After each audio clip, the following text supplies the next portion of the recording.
Je nagize gutya nigira inama yo kwigira umutinganyi nigira umugore nkuko bivuze ariko nyene ntariwe jewe aho mbona gutya sinigeze rwose ndyamana n'abagabo duhuje ibitsina bivuze ngo imyaka yose wakinye ubeshya abantu ko uri umutinganyi ntiwigeze ukora icyo kintu na rimwe. Reka da ibyo bintu ntabwo ngiye nigeze mbikora ahubwo abakobwa benshi bagatungurwa no kubona ndi kubatereta sibyo wenda igo byatumye wenda buri muntu amenya Kayusi ni muntu ki sibyo barana bo mwabaga muri kumwe sabatinganye yego byansabye kwisanisha nabo kugira ngo bikunde abantu babone nyine ko ndiwe ariko ntariwe nagiye mbipfa n'abantu nyine bafite iyo myumvire yo kuba nyene abantu nyene bumva ko ndiwe kandi ntariwe kugira ngo bikunde mbone amafaranga urumva mbone n'imibereho nkuye kuri bene babandi bifashije babantu nyene bajyama nabahuje ibitsina yego amafaranga menshi wahawe mu kwerekana ubwambure bwawe ntidutinye no kubivuga ukiyerekana nangahe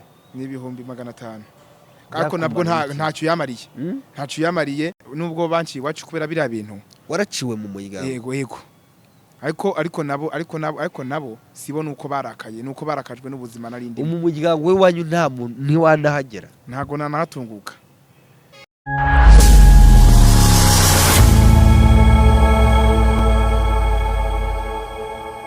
reka ngusuze kandi nkwifuriza gukomeza kugubwa neza wowe tubana umunsi ku munsi mu biganiro tugenda tubagezaho ahangaha kuri Huza 250 TV nizere ko umeze neza cyane aho uherereye mu bice bigize igihugu cyacu wowe uri mu majyepfo amajyaruguru burasirazuba ndetse nawe uri burengerazuba tutibagiwe nawe uri hagati mu mujyi wa Kigali wowe uri muri East Africa hose muri rusange nawe uri mu ntara yacu ya gatandatu y'abadies komeza kugubwa neza cyane we wamaze gukanda subscribe ahangaha kuri Huza 250 TV nacyo gihe ngo wowe utarabikora ubikore tugiye dukomeza kubana mu biganiro byacu uko tugenda tubibagezaho umunsi ku wundi inyuma ya kamera ni Emi Kabaka naho iyi ngiyi ni Huza 250 TV naho kuri technique bamwita Emilie nkuko dutuwe tubana umunsi ku wundi aha twicaye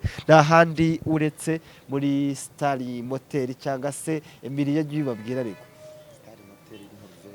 bayita muri Star Motel Norvege niho hantu hambere wasohokera ukaza ukamererwa neza kuri buri kimwe cyose kiba kihabaye umunsi wa none kaba navuze ngo reka nzane umuhungu wigize umukobwa ku ngufu ngo akunda arebe ko yabaho ariko nanone mu myaka bimazemo n'uyu munsi wa none ngo no kubaho no kurya biracyari danje yaje gusanga ibyo arimo n'ubundi wayavomeye mu kimenetse bamwita Kayusi ariko ngewe iryo zina buriya sina narikunda nushaka wongeraho Hakizimana Hakizimana okay si kubera icyo abantu mwitwa amazina meza rimwe mugomera Imana reka nibwira abantu nanjye ntakanya nibwira nubibwire muri bwa buryo ariko oya ndabibwira mu buryo bwiza yego mu buryo bw'abantu nyene bakiriye agakiza n'umwami Yesu ndabibwira mu bantu nyene bakunda Imana bakunda no gusenga kugira ngo nushaka ubibwire mu bundi buryo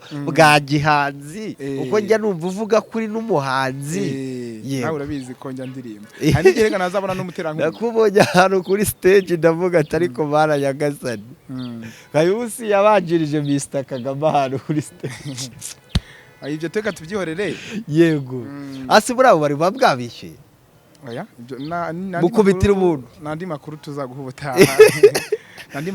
ubutaha babahikisi nimwongera kudutumira nakabyeri kamwe hari ababa n'amatike oya nagiye kubaga ariko uze kunyihanganira winsesereza wibwira abantu abantu bakurebera mu buzima hubayemo yamara bakagira ngo ibyawe birarangiye ariko uhumure mwijuru dufite Imana ivuga bikaba yategeka bigakomera wayumvise yabandi suboshya ari yawe aricyo bitwaye se niyange nayiririmba kandi nguru umuhanzi niyange nayiririmba nese kibazo kandi nguru umuhanzi none se ikiba kinababaje nuko ntamenyekanye mu buhanzi nkamenyekana mu bintu by'ubugoryi biri aho ngaho by'ubutinganyi ase nawo bumva ko ari ubugoryi cyane uzi impamvu se nabyita ubugoryi nuko nta musaruro ubirimwo n'umusaruro birimwo kuri bamwe na bamwe bivamo umuvumo ukakayiteye ubwoba aseka utambeshye ufite imyaka ingahe? Mfite imyaka 29. 29 urayujuje cyane, ndayifite kabisa. ufite imyaka 29 cyane rwose, ndayifite kabisa. 29 yego ndayifite kabisa. ukaba ukiri muri ibyo bintu nyine nawe ubwawe uri kwiyitira ubucucu. Oya, icyambere cyo nuko maze kumenya ko ari ibintu biri grave. Aho ngeze ubu ngubu maze kubona nyine ko ari ibintu bigoye cyane. Hari n'abantu benshi batajya babasha kubyumvisha kuko hari ukwicuza nyine kwanjye. Mu myaka 29 umaze kwisi umaze kugera kuki? Urebye ntacyo uretse ko mbere nari umupagani ndi umukozi wa Satani. Ibyo maze kugeraho nuko sigaye nizera Imana kuruta ibindi bintu byose. Nicyo kintu ufite cyonyene kuko niwo mutungo ufite kubaruye. Ufite wonyene kuko kwizera Imana. Kuko hari ibindi bintu nge nizera. Ariko ngo irakora. Imana ngirakora. Imana irakora nese si dutiza no muka duhumeka. Irakora rwose. Abantu benshi wenda bari bunyumve ndi kuvuga gutya Imana bamwe batangire kumvumira ku gahera, abandi batangire kunshyira imanza. Bavuge ati dore yambaye n'amaherena ngo aracari wa wundi. Kandi mu by'ukuri ibi ngibi ni imitako. Ni imitako. Ntago byambuza kwishiraho fresheri ngo ngaragare neza ku bantu wambaye neza, wambaye igikote cyiza pe. Ni igikote nyene cyiza nyene. Barakiguze? None se urumva nagitoraguye. Wumva ko nagitoraguye cyane gihawe. Agashaho kw'abajeni hari ukuntu ngo musige mwirarira ahantu namwe mubonye. Ari ahantu wagiteruye. Ukumva se ko ibintu byose ni inkweto ndetse n'ipantaro, ukumva se ko ibintu byose ndayizi. Nawe yakubaye hakarima ariko impamvu berega ngaho niba ubona ko yambayeho karemba noneho nawe uzampindi atari ariko nanone izi nkweto nzifite ari imyambaro 5 cyane. Ni umuntu wazinguriye ukumva mu Bufaransa, umva nkubwire nyene ni umuntu wazinguriye mu Bufaransa. Kayusi inshuti yanjye duhurira imyanda ahantu weje, ahubwo vuga ngo reka wenda ngira akanama gafatika kanyako. Vuga ati bitewe nuko ubuzima muri Kigali buba ari danje, inkweto nk'iyi ngiyi ugiga daba ni ntahijya. Ese ugira birakanye bikomeye. Rega n'imvura ishobora no kugwa mana. Kuko nk'ubu ngubu wewe ukuntu wambaye agatufu. Imvura iguye hakaza ubunyerere. Iyi nago bayita pa. Hakaza icondo. Ziri bazita ubundi zigize ziba ari inyamire. Rero uyisebya ubwo ari wowe uraje umbwire ngo singira nahomba. Azeka yiwambuga n'ubundi bubayeho gute muri Kigali? Gembayeho gute? Ukora iki Kigali? Bwiza ukuri. Nkora iki Kigali? Ngewe Kigali ikintu nkora sibyo? Utambeye. Ikintu ngiye nkora Kigali sibyo? Yego. Nteke imitwe. Kandi iyo uyitetse ikaguhira ubaho. Ubura umuteka mitwe cyane. Ubyemera? Uziyose naguhakanira. Ubyemera? Yego nyine. Rib ikubona. Rib ni imfata izamfate. Ni imfata natetse umutwe. Yego. Ikamfatira mu cyuho. Mu cyuri kucyumva izamfate izamfunge mpamwe n'amategeko. Ariko mu gihe igihugu cyacu kiri guca abateka mitwe wowe uri kwemera kuri umunyamitwe. None se reka nkubwire sibyo? Uburyo kingiye ntekamwe umutwe no kugurisha ibihangano byanjye kumva. Yego. No kugurisha ibihangano byanjye ku bantu babyanga n'ababikunda. Urukumva? Iyo muye n'ubyanga mwumvisha uburyo ki ari byiza. Urukumva? Yego. Wenda akajyaho kirwariza bikanga ariko ngiye nagerageje nkamukura y'iki udufaranga.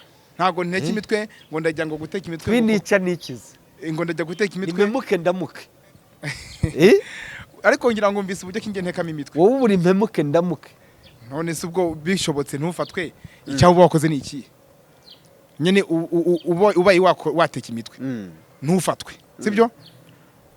Ibyo bintu byaguhiriye. Yego. Ukaramuka sibyo? Nese ibyo bihangano byurabigira. Ndabigira. Wandika indirimbo se? Nandikira filime abanyizera sibyo? Kuko hari abanyizera hari n'abatanyizera. Wanditse kayo. Asanga ari umuntu ugenda ugahorana kumwe kuhura n'umuntu w'umuvubuko ukavuga ati reka nkwe filime nanditse. Ngira filime wagize mu ruharo uvuga iti ngewe. Reka nabo njya narikira indirimbo man. Utagira ngo simfite ubwenge. Ngaho nyine nguhaye rugari.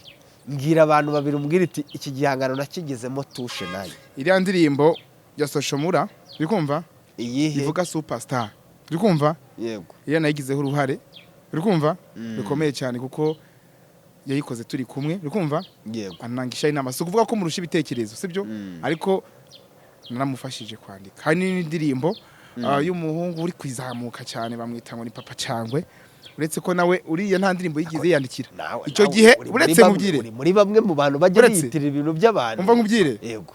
Jewe ndakubwira ukuri kuko sinjya mbesha kuko je mbere ngira ngo abantu benshi barazi ko nigeze kubaho n'umuhanzi nyuma yaho nkabikanja bukankigira mu by'ubutinganyi siko bimeze ariko ubu ngubu nyene sinkibirimwo nabivuyemo bitewe n'impamvu ndaza kwigusobanurira sibyo ariko nyene hari n'indi filime nayandikiye ntuze uriya muhungu bita Nsabi uri kumva ari gukina biyara ahantu uri kumva atayizi neza uri kumva ari umusaza barimo kumuserereza nongera nandika n'indi filime wayimwandikiye uwo munsi se yego nayimwandikiye iyo minsi nyene hashize igihe ariko ako kazi niko ngiye nakwita ubutekamitwe sibyo kuko buriya niyo ugurishije igihangano ku muntu utemera nizo ushidikanya sibyo wowe ukabaho wenda we kikaferinga uze ngo ubayeho nk'umukomisiyoneri w'ibihangano cyane nabyo utagira ndabigira nese ubu ntago mvise ko ntangiye ndirimba kandi wiyita umuhanzi ukaba utangire ku ndirimbo y'abandi unayica ariko mfite n'izanjye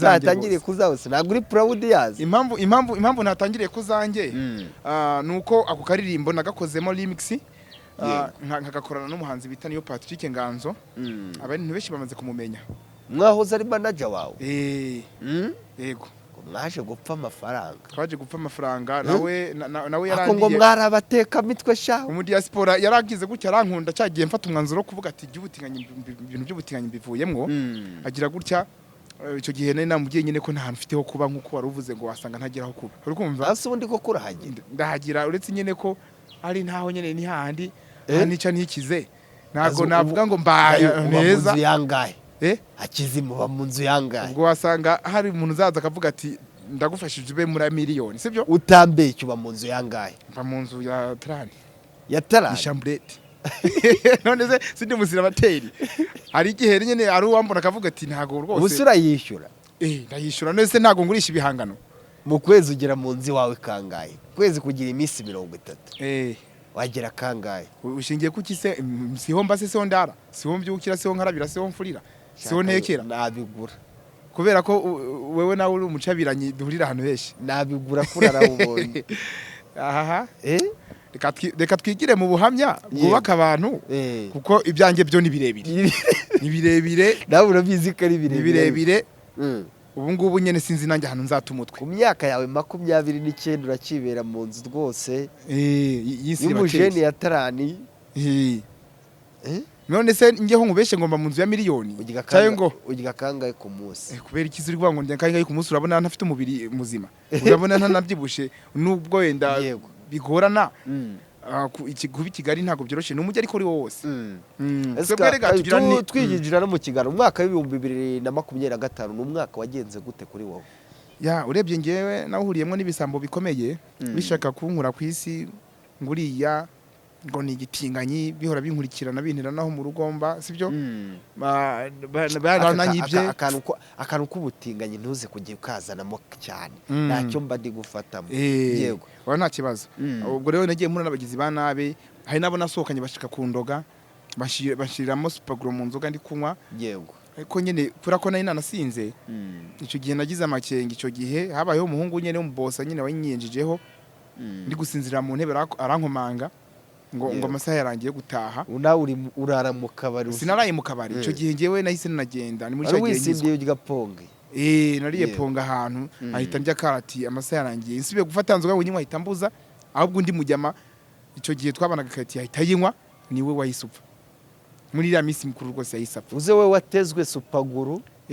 ifata mugenzi wawe cyane sunzi gusa umuntu wabikoze gusa baramupimye basanga ni supaguru bashizemo bambwishije kwa muganga bitinze inda nini tuyimamayira nawe uri umunyarwenya ubundi wazibereye mu komedi wazibereye mu komedi njye ntabwo ibyo bintu ntabwo nabishobora nkuko nawe wirinde kunserereza cyane ubuzima bwanjye waba uri private wirinde kubushyira hanze cyane baze ku bintu by'ingirakamaro ku buryo n'umuntu ashobora kundeba akavuga uti kabisi ubwo yisubiyeho ubwo yavuye mu bintu yego ndagira ngo tuhite twinjira ku kingirakamaro wenda twinjiye no mu mwaka w'2026 mwaka w'2026 niki kayusuzaniye abanyarwanda niki uzaniye isi yose muri rusange niki uzaniye abantu badukurikira hanga kuri Huza 250 TV nukubereka nukubereka uwo ndiwe yego gutandukanye na wa wundi bari bazi Kayusi utangiranye ingamba nshya zo kwereka abantu ko nahindutse nafashe imyanzuro ikakaye yo gukora ibyo abantu bashaka n'iby'igihugu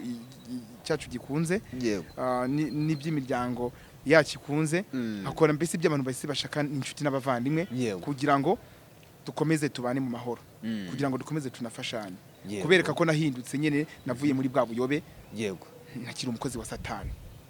We wamaze kubona ko ibyo wari urimo bwari ubuyobe ya urebye biriya bintu nubwo nabivuzwaho cyane yego ntago giye nabigiyemo nishimye.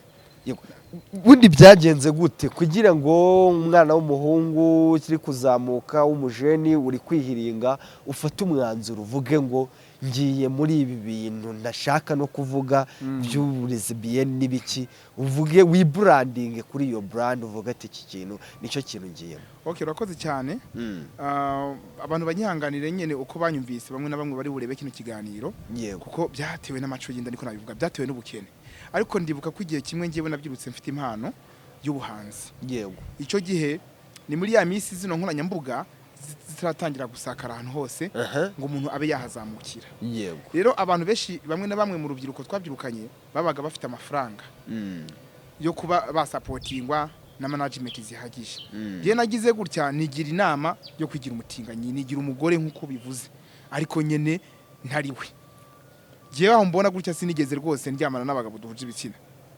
Bivuze ngo imyaka yose wakinga ubeshya abantu ko uri umutinganyi ntiwigeze ukora icyo kintu na rimwe. Reka da ibyo bintu ntabwo ngiye nigeze mbikora aho ni brandinze cyangwa aho nagiye wenda ntumirwa kubyerekiranye wenda n'ubuhamya cyangwa kubyerekiranye no kuba nabavugwaho icyo kintu na quartier yose ngiye mbamwo n'inshuti zanjye zirabizi ko ibyo bintu mu buzima busanzwe ntabikora sibyo.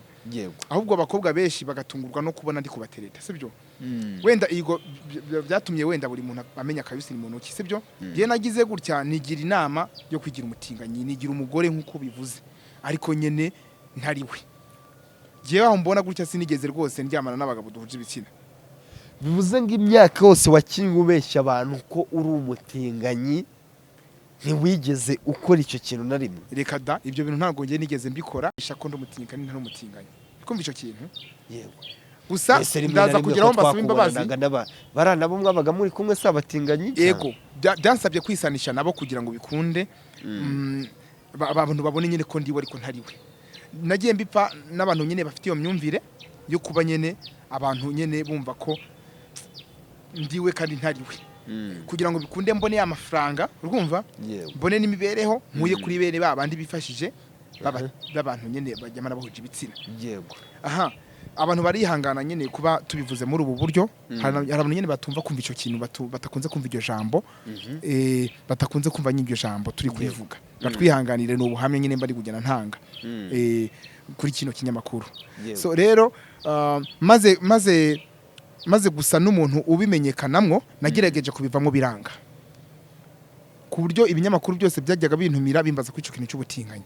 Hari naho banyushiraga amafaranga kugira ngo bikunde ngo ngiye mbyemere kubera ko nabaga ndikundi gushaka amafaranga ndimo gushaka iterambere ndimo gushaka inzira nanyuramwe kubera ko ngewe tuboreramo kugira ngo nzamukire mu bya byifuzo byanjye. Ariko nyine ntago byakunze icyo gihe CV yanjye nayangirije nari namaze gutakaza icyizere mu bantu mu miryango hano mu Rwanda ndetse no mu baturage no hirya no hino mu bihugu byo hanze.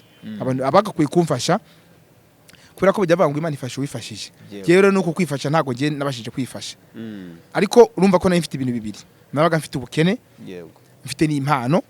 Ibyo bintu byose ushaka kuzamura icyo ni kimwe. Yego. Hakaba n'iki no gushaka imibereho. Yego. Yego. Ibyo bintu byose rero ngiye nabuze ndifite iturufu na meneramo. Yego. Icyo gihe ngiye nabuze inzira nabinyuzamwo bituma nigira iyo nama yo kwigira uwo ntariwe. Yego. Abantu bandeba nabi abantu benshi baranyanga mu muryango baranca. Yego. Igihugu kiranyanga ariko ndashimira ubugenzacyaha bwacu ntago burenganya umuntu. Yego. Buri munese n'uburenganzira bwe. Ndaza no kuza kubasaba imbabazi kuri buri muntu wese ndetse no ku Mana niyo ya mbere. Yego. Ngira abantu ko nabeshi ariko na n'isaha icyo nshaka nk'abantu ntarakigeraho 90%. Yego. Nk'abantu ntarakigeraho 90%.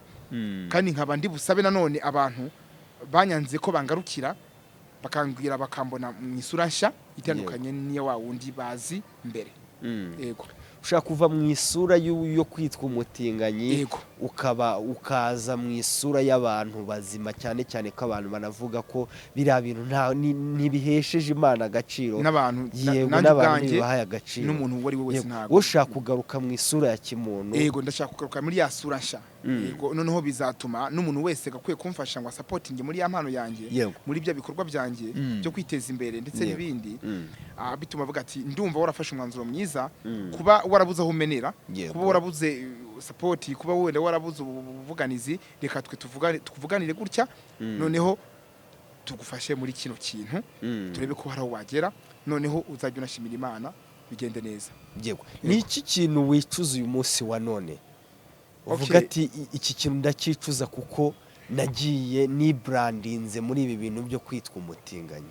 Ikintu ngiye nicuza ubu tuvugana nuko nge nabeshe ibitari byo mu buzima bwanjye, nkibeshera, ntiyaturiraho umuvumo utandiho, kandi uwo muvumo ugakomeza kunkurikirana. Ikintu nicuza nuko nanjye ubwanjye nagiye mbizira ku miryango, nkabizira no mu bihugu bigiye bitandukanye, mbese hakaba hari n'abantu nagiye mpura nabo batakunze ibyo bintu, bakambanira nabi, nkanicuza ko icyo kintu, iyo sura mbi nge niyambitse ubu ngubu aya magingo aya ngaya itagakwiye kuba kingiraho ingaruka ubu tuvugana.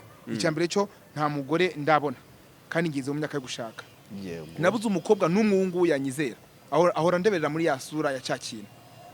N'uwo ngize gutya tukabana, ahita nsabura akagenda akankora n'utwo nge nubatse n'utwo nge nifitiye, akavuga uti atu sinyine kubana n'icyo kintu, dore ko abaturanyi bahora bamujya mu matwi, bakavuga uti uriya muntu nta kintu kimwe azakumarira, ibintu nk'ibyo. Uriya muntu abikora byombi, azakuja bukayigira muri ba bagabo. Ibyo ngibyo nge nibyo nge nicuza, kuba nta cyizere mfite, nanjye ubwanjye bigatuma nitakarira icyizere mu buzima bw'ejo hazaza. Urumva ko nyine ari byinshi nicuza. Ni nka yawe mahirwe ushobora kuba warigeze kuba wajya kugira, cyangwa se yaza kuri wowe, ariko kubera yasura nyine yo kwitwa umutinganyi, ya brand wibrandinzemo, bikaza kurangira ya mahirwe yabuze. Urakoze cyane. Icyo gihe nigeze guhura n'umukristo ntavuze izina, ansaba ko nahinduka, biriya bintu ngo nimba mbikora ari imikino, ngo nimba mbikora ari agatwiko, arambwira ngo mpinduke, anyohereza amafaranga yo kugura transport, arananegura, ambwira ko najya mu bihugu byo hanze, anansaba no kuba nakizwa. Icyo gihe narakijijwe, ntangira no kurima n'indirimbo z'Imana, ariko mu gihe gito cyane hahita haza undi mugizi wa nabi, nakwita se kibi, ntavuze izina nawe, ahita asubiza nanone muri bya bintu byanjye bibi bidakunzwe, byanzwe ku Mana ndetse byanzwe no mu bantu. Yanyoreye igiti kirumva ngo nigire hanze, ngo njye kuvuga butumwa, ngo njye no kunira n'inkunga indirimbo zisanzwe z'isi, cyane ko nawe ni mu diaspora, ni n'umunyarwanda nyine wagiye kwibera mu bihugu byo hanze, w'umukire, kandi icyo gihe nabo no mu bundi busaba imbabazi nawe araza kuzamwo. Icyo gihe ndacicuza, kuko iyo nza kubyemera mba nkorera hanze, nkaba nkorera no mu Rwanda. Urumva ubuzima bwari kuba bwarabonetse, narashinze iyo studio, naraguze izo kamera, rwose mfite imitungo, impano yanjye yarazamutse, nsigaye rwose nigisha n'urubyiruko. Urumva nyine nari kuba n'umujyanama w'urubyiruko, urumva byumva nyine ko nabaga mfite management ikaze cyane. Urumva icyo gihe igihugu kirimo amashari, urikumva se nabaga nkivuyemo, ngiye mu gihugu kirimo amahoro, ndetse nyine ko namwe hatabishari. Igihugu cyacu kirimo amashari iri yose, ntago ngiye mvuze ko ari kino gihugu cyacu, gusa nimba hari abayumvisemwo banyihanganire. Abanyeshari naho babura, abanyeshari gerega ndanabafite, ndanabafite abanyeshari. Suba kugirira ishyari kubera ikira, nyine abavuga uti ngo anytime yagira gutya akabona abatera nkunga, impano ye ikazamuka, akaba nka bano bandi bateye imbere, agatangira kubona umushoramari, akabona nk'umuntu nyine umufasha tu, sibyo? Kubera ko abenshi bavuga uti wenda ngo afite n'izina, urumva abantu benshi bakavuga ati yaramenyekanye, nubwo namenyekanye mu bibi, nge iryo ntisizina ngiye narata, kuko ryamenyekanye mu bibi, nta n'umusaruro ririmo. Ibyo ngibyo ngenda nabyicuza cyane. Ariko nyine ayo mahirwe nagiye nyabura. Hari n'andi mahirwe nigeze kubona, umukobwa w'umuyobozi uri kumva yego ni umukobwa w'umuyobozi sindi buvuga iryo zina Mm. ukomeye cyane hano muri kino gihugu cy'u Rwanda Yeah. cyacu Mm.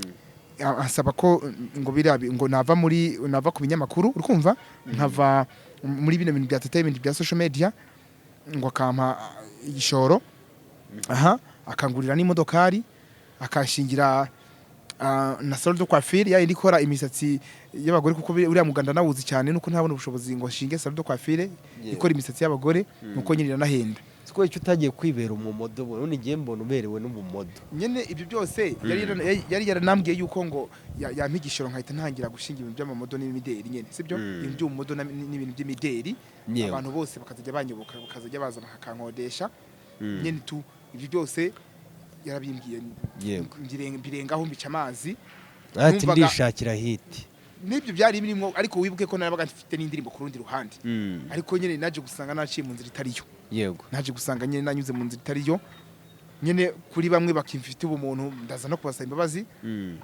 noneho tutangire tubane mu mahoro yego banyizere nanjye bizere ubutazongera kubatengwa kuko nanjye ubwanjye ubu nayisobanukiwe ndanakuze ubu tuvugana igihe wiyitaga umutinganyi hari bamwe na bamwe tubona baba muri uwo mwuga ndetse banabyemera ko ari bo ba nyabo hari bamwe tubona ahangaha iwacu mu gihugu cyacu cy'u Rwanda nubwo bitemewe ariko nanone n'abandi tugenda tubona mu bihugu byo hanze bemera ko koko ari abatinganyi ba nyabo igihe wiyitaga umutinganyi ese babandi koko baba twumva ko baba ngo muri ayo masosiyete hari inama zijya ziba zimwe na zimwe ese bantu iyo bakwandikiraga byagendaga gute banyandikira bisanzwe se urumva muri box araguhamagaye arumva ko ahamagaye mugenzi wiwe byagendaga gute wifataga gute nyine urumva ziriya nama zabari abantu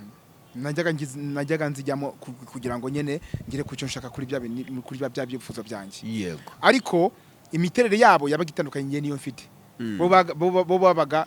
bo babaga basomana ku karubanda bo babaga bavuga nk'abagore ko njye najyaga mvuga wowe ni wajya gusomana ku karubanda yewe se oya mwe mwabanaga bamwita ngo iki bamwitaga ige se yagiye namusomaga ku itama njigisha yagiye se aracyari ko nyene simura nawe kubera ko nyene ari umuntu nyene w'umuyobe nakwita nyene yanyobya nyene bisanzwe sibyo se kuko ni umutinganyi we byanyabye yego cyane uriya ni warabikora cyane ni nayo wajya kunjyana muri izo nama z'abatinganyi yego ariko nyene ico gihe ndibuka ko hari ibyangombwa babaga baduhaye byo kuba ngo byo kugira ngo tujye hanze tujye guhura nabo batinganye byereka ibyo byangombwa kubera ko ngewe nyene ico kintu kitari kindi mu maraso yego ico cyangombwa nahitaga nkahita mbesha ko cyatakaye bagahita banyirukana mu matorero yabo bagahita nyine banca mu muryango yabo nkahora nyine ndi kibindi kitagira ingata muri izo societe z'abatinganye rimwe na rimwe bagashaka no kungambanira ngo fungwe kubera ko ndi gufata amabanga yabo nkayashira hanze yego rimwe na rimwe bagashaka mbese no kundoga ariko kubera ko ngenza ubwenge ndeba kure cyane nkabajabuka nyine nkabacika yego bakavuga ngo abakeneye kujya gukorera mu ntara abashaka kujya hanze kujya nyine gutingana nabo bahuje ibitsina y'icyo gihe mu bakora inama yabyo gihe simboneke yego hari naho bansabaga amavideo y'urukozasoni ngo mfotore nk'ubwambure bwanjye ngo n'isura yanjye irimwo nkabyanga nkabaha ubwambure bwanjye ubu nawe uri muri bamwe bacuruza amavideo yabo ntago ngewe nigeze ncuruza amavideo yabo cyangwa ncuruza amavideo y'urukozasoni ahubwo bo barayansabaga warayatanze se arabona agiye nyatanga ariko ntago nawe uri umwe mu bantu umusore mugenzi wawe akaguhamagara bati mereza igice cyo hasi cyawe ariko nyine hari ababonekaga batangaga amafaranga ukumva mu mafaranga ntiwayasimbuka rwose ukavuga ati amafaranga rwose ngomba kuyatsindira uko byagenda kose amafaranga menshi wahawe mu kwerekana ubwambure bwawe ntidutinye no kubivuga ukiyerekana nangahe ni 500 ariko nabwo ntacyo yamariye wasangaga ndi muri cya gikundi cyabo ugasanga turimo guserebura ko babaga barimo kutwosha ati ejo turaba dufite n'abandi bakiriya uri kumva nkahora nyine ngendera mu Kigali nyine nkahora nsesagura nyine mu bwo buryo ariko nyine sinibukiye gukoresha ya mpano yanjye ngo ngiye muri studio nkore video nziza nyirishire ku isoko barone uko ndi kugenda nza mu nzira nziza hagiye cyagize nyine biranyibasira ariko si byanyinjira mu maraso sinabikora byanyabyo byeruye uretse nyine ko byagaragariraga kuri kamera kuri social media bigora nyine bitambuka nyine mu bantu muri rubanda nyine nkahora nyine nitwa umutinganyi sibyo ariko mu bundi buzima busanzwe abambonye bose baravuga ati se ko tubona uri umugabo ko abandi tubona bigize abatinganye bambaye amajipo n'abakanzu ku karubanda ariko tukaba tubona kuri social media ku nkoranyambuga ku binyamakuru wigize umugore bamwe na bamwe nkababwira ati yaramba ndi mu kazi mba ndi kwishakira imibereho abandi nkababwira ati yaramba ndi kwishakira hit abandi nkababwira ati yaramba ndi kwishakira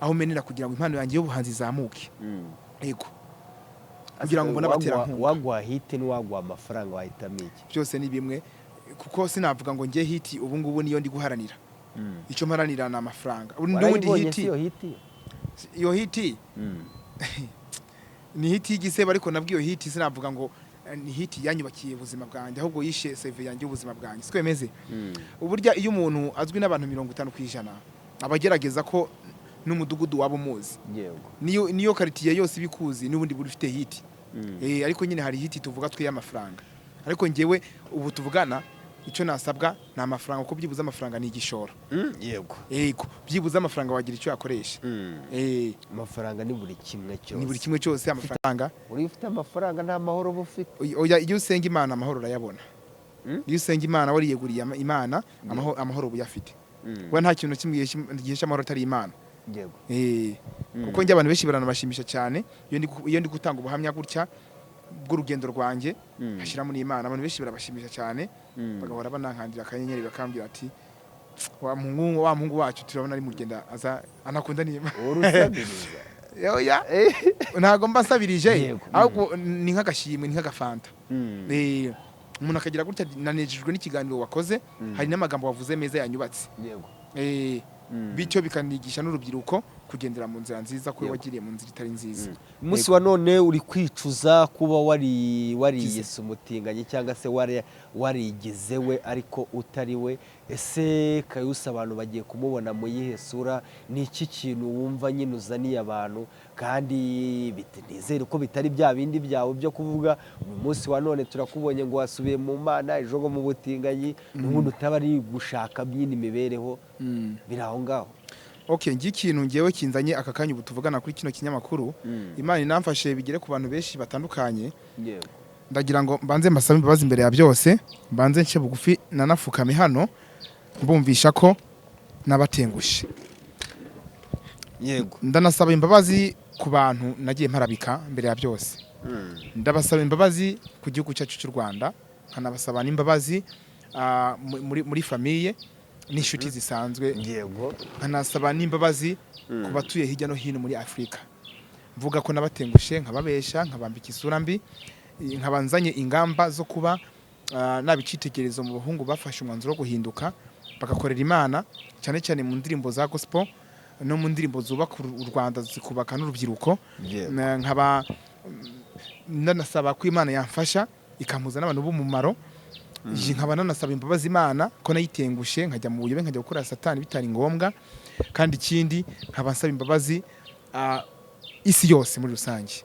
nkaba mfite ingamba zo kuba nakwikorera nkiteza imbere nkashinga izo business nk'abandi imana ikaba yancira inzira nkabona akazi keza nkagera kuri bya byifuzo byanjye kuko mfite impano nyinshi zindimwo nimbona amafaranga byose bizaza nzashinga iyo studio ikora imiziki nzagura izo kamera zifata amashusho y'ukuri apana amashusho y'ibinyoma nzashinga izo salon de coiffure zigiye zitandukanye nzagenda nafasha n'abana twabyibukanye bo ku mihanda mbaha dusangira kabisi n'agahiye izo nizo ngamba ngefite ndashika kuza mu isura nsha itandukanye nuko narindi rero murakoze cyane ku bantu bambabariye yego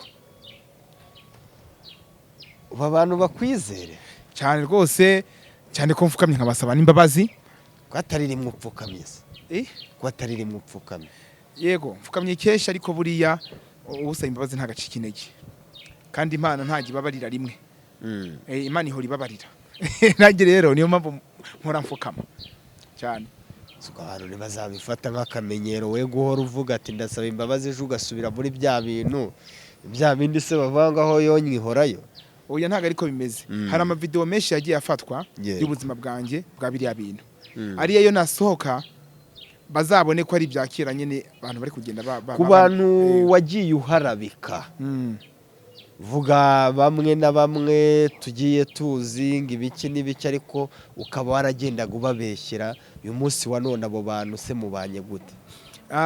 nabo baraza kumva kino kiganiro ino nkuru iraza kubageraho yego ntago nigeze nshyira ukuri hanze kwa nyako ariko ubu bibaye ngombwa ko nshyira ukuri kwa nyako hanze kugira ngo umuntu wese anyisangemo muri sosiyete dusangira akabisi n'agahiye dutemberane. yego abari buze kumbona nagiye mparabika baraza kugira icyo babikoraho kuko nabo ntago bifuza guhora babona ndi mu mwanda kuko ubuzima butabonetse yego ubuzima bubi nibwo buzana ibibazo. hari n'abazankunda bakavuga uti wow ni byiza cyane, hari n'ibinyamakuru bimwe na bimwe bizantumira bikavuga uti ubwo wafashe umwanzuro mwiza reka natwe tugira icyo tubikoraho kugira ngo utazabisubiramo ubuzima bubi na bya byifuzo byawe ubigereho. yego nabo bazambabarire nkuko natangiye mbasaba imbabazi. Bakavuga uti sorry bibaho mu buzima. yego bizabashimisha cyane kuba mbasabye imbabazi kandi si ubwa mbere mbasabye imbabazi abantu bose nagiye mparabika abantu bose nagiye nsebya muri ruriya rugendo rwanjye. yego yego yego uyu munsi wa none tugana ku musozo urumva uri umusore ugeze imyaka 29 uri gushyika imyaka 30 ariko ukagira uti nshyitse 30 nta kintu ndageraho ntaki. ese uyu munsi Kayusi wumva utegura gute future yawe? Okay urakoze. cyangwa se uramutse ubonye umugira neza wavuga iti Kayusi icara hasi dore urakuze ugira ikintu wakora kizima wakumva umuntu cyane cyane ko uri no kwicuza uvuga ati naciye mu buyobe bwinshi ariko ngezaho mva mu buyobe nyeneye kwicara hamwe ngakora ibintu bizima nkashira ukuri hanze nkashira ukuri ahagaragara. Okay ndamutse mbonye Imana niyo ya mbere kwanza. yego Imana iramutse impuje n'abantu bo mumaro bakagira icyo bakora ku byerekeranye n'ubuzima bwanjye. Jewe ikintu cya mbere nakora nabanza nkiyubaka, namara kwiyubaka nkagira nka business nk'eshatu nakora zigiye zitandukanye nkirinda bya bigare kugira ngo bikunde ntegura future yanjye kuko urumva nataye igihe kinini cyane muri biriya bintu. Nkahita ntegura ubukwe nkatungura abantu nkatungura n'abanyanze bose. yego nkategura umukunzi wa wundi utazamaraho ibyo mfite byose kuko maze guca ubwenge, wa wundi utazambwira ngo sheri ngo dusohoke gutya, wa wundi utazambwira ngo bimeze gutya na gutya. ibyo bigeze kukumaraho byagiye bibaho abazaga baje kunestinga ngo barebe yuko ngo ndi wa muntu ngo barebe gutya ngo ku bya bintu bikora cyane nabikora. ariko ikintu nakora cya mbere nico kwiyubaka nkahita niragiza Imana ukumva ikanteza imbere mwizo business zanjye cyangwa wenda mwiyo myuga wenda ngiye naba nagiyemo kuko hari n'imyuga myinshi ngiye nzi ukumva. myuga uzibwo ni hari imyuga ngiye nzi yo kuba nakora imisatsi y'abagore. iriya myuga ndayizi uriya mwuga ndabuzi cyane. yego undi mwuga mfite undi mwuga wo kuba ariko si umwuga wo kuririmba buriya n'umwuga ni umwuga kuko ni umwuga utunze abantu benshi cyane. uriya mwuga nawe ndawumva cyane nawe ndawuzi. yego mfite n'undi mwuga wo gutwara ibinyabiziga uretse ko kubona byangombwa nyine biba bigoye ukumva. ese wita umwuga gute nta byangombwa ugira? umva nyine nkubwire hari ukuntu umuntu aba yarize ugiye kwanga ufite impano yo gutwara. ni impano rega nayo ntaho turakuwe rega iyo umuntu afite impano urayibona. buriya dore iyo umuntu azavamo umuhanzi wa nyawe impano ye rwose kuva mu bwana ibigaragara. yego iyo uri umudizayini wa nyawe kuva mu bwana nyine cyagiye ukidoda iyo mpano iragaragara. iyo uri umumodo kuva ukiri mu bwana bwawe umuntu uzi kureba impano ayikurebamo akayikubonamo. iyo uzaba umushoferi wa nyawe bihera ku gitogotogo ku babizi bikaza ku igare umuntu uzavamo umunyonzi mwiza ubona ko igare arize sibyo. cyangwa iyo uzi kuze uzaba uwo mushoferi mwiza ubundi umushoferi mwiza iyo bitavuye mu ishuri akenshi abona nta handi bizava biva mu kinamba cyangwa akavuga ati bizava ku kibuga reka njye kwirirwa njye shungera bazaba bampa iminyenga. none se byo ufite impano gute ubushoferi nta hantu na hamwe ndanakubona no ku igare nka rimwe rya Nyamabondo. umva nkubwire ni ukuvuga ngo jewe nubwo banciye iwacu kubera biriya bintu waraciwe mu muryango. yego ariko nabo sibona uko barakaye nuko barakajwe n'ubuzima narindi mu muryango we wanyu nta muntu ntiwanahagera ntago nanahatunguka igicibwa mu muryango. none se nkubeshe niko bimeze ariko nta muntu wangwa na bose sibyo uri umwana wa kangahe wanyu? ndi umwana wa kabiri. ukaba uri igicibwa mu muryango wose? berega bibaho ntago ari njye nyene wacitse mu muryango ntago ari njye wabaye igicibwa uri kumva se gihe cyambere cyo nuko mbisabira imbabazi sibyo yego.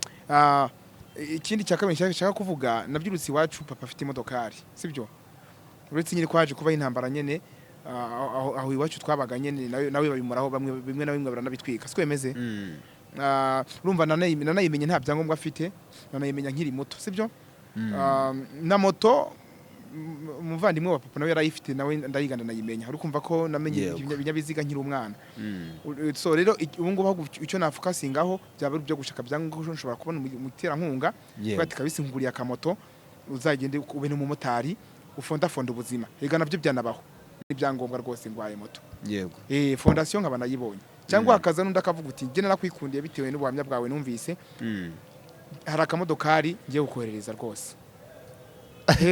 ubushaka impano y'imodoka kuri Saint Valentin. Erega kubera impano buriya ntawe umenya hiva sibyo wanabona ni impano irenze ibyo byose yego.